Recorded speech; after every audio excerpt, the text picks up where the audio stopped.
Hello. Okay. Another lecture. One thing I'm really against: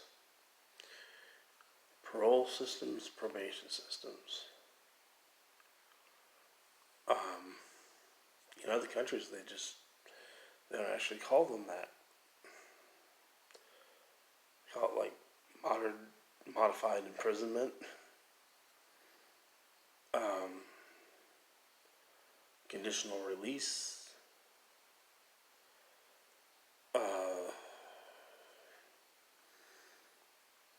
abrogated liberty. You know, extension of prison. Basically, they have a very realistic view of what parole is. Is parole in itself unconstitutional? You know, okay, so if someone goes to prison, all right, they're released from prison after they do their time. Okay, so they do 12 years in prison. They get out. Now they're subjected to a parole system, a supervisory system. Okay. So now, that's 5 more years. Some people, maybe it's 10, 25 more years of parole. Well, here's the thing. If they're dictating to you where you can go, when you can go, how you should go, and even other things like why you should go some places and not other places, who you can do that with, well, that is in fact, is that a type of punishment? Yeah. So they're being punished after they serve their time. So someone serves their time. It's not you do your crime, you do your time, then you're out, right? And it's not the end of punishment. So the state says they can extend punishment for a crime upwards of 10, 20, 25 years. So they're restricting your liberty for 12 plus 25, 37 years, when the actual offense requires 12 years in confinement. So limited confinement in public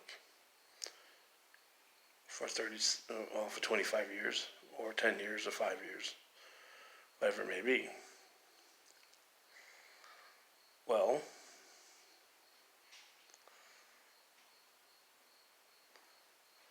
doesn't matter if, excuse me. Okay.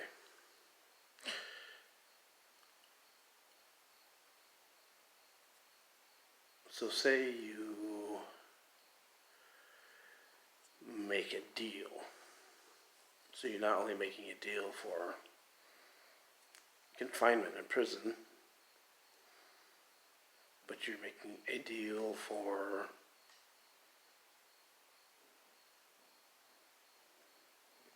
public confinement. Is that legal? Actually it isn't, because plea bargaining is not. It violates civil rights. Plea bargaining in itself violates civil rights, because you're pleading against a gamble. You're always gambling on a wager. So two people are betting, hedging their bets.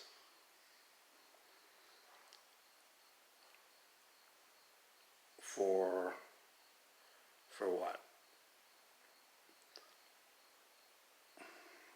To keep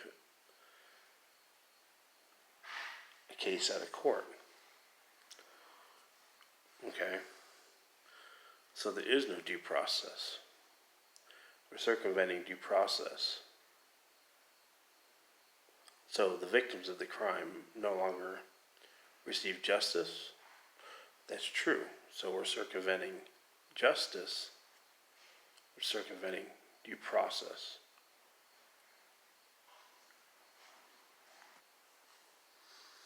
This is an interesting issue. So we're saying that the courts can then make a determination. A judge can discount the victims based on the weight of the crime or the nature of the crime. So some victims count and then some victims don't.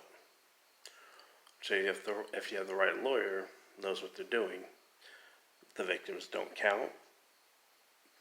But then a related crime for somebody else somewhere in the same justice system, well, they don't have a good lawyer. So now the victims count.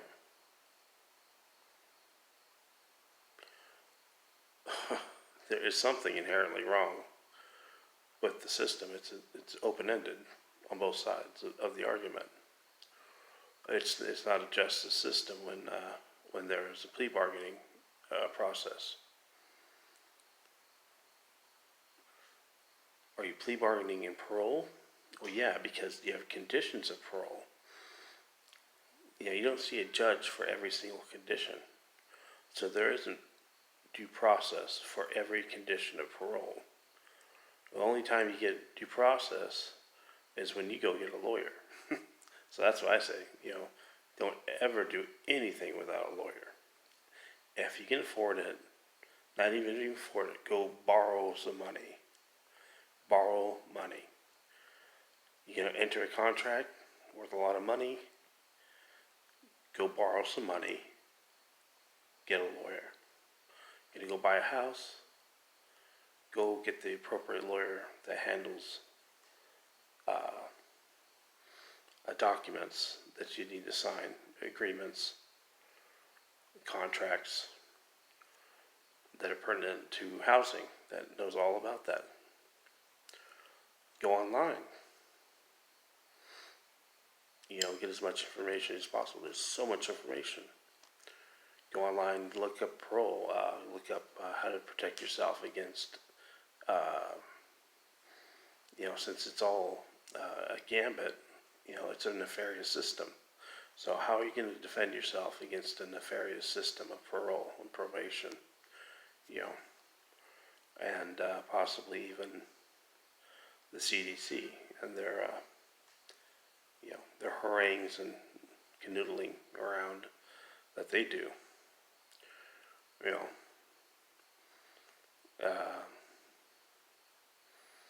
When it gets to that point where it's haphazard and just generally lawless, these people are going to view you as a number, and that's all.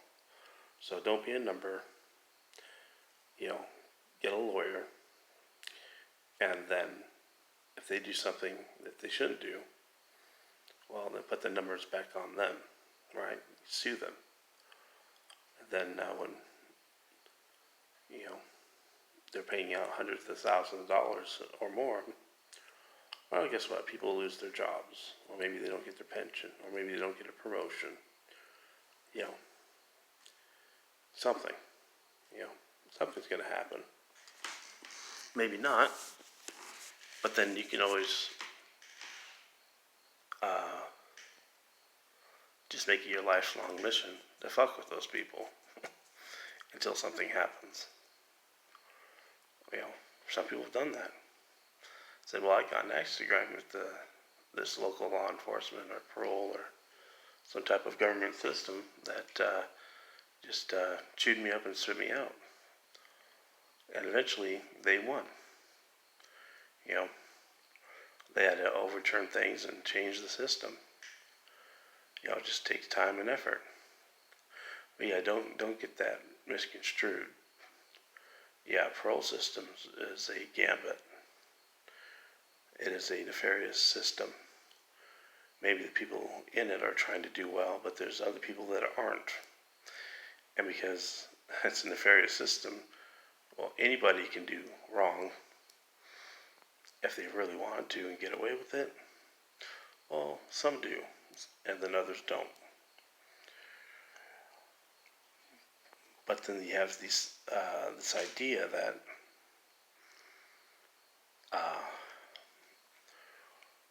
when everything doesn't go through court and go through due process like it should, the likelihood of becoming a number is just too high because now we have chaos that's entered into the system, and then we have faith arguments based on that chaos. Well, I just say I'm a good person, and with this training here, so I'm going to do a good job, and you should have faith that I'm doing a good job. And there's no equal justice systems that prevent them from doing bad things. Yes, but then no. So it's not exactly an absolute argument, is it? It's really based on the individual and whether they uphold their duty to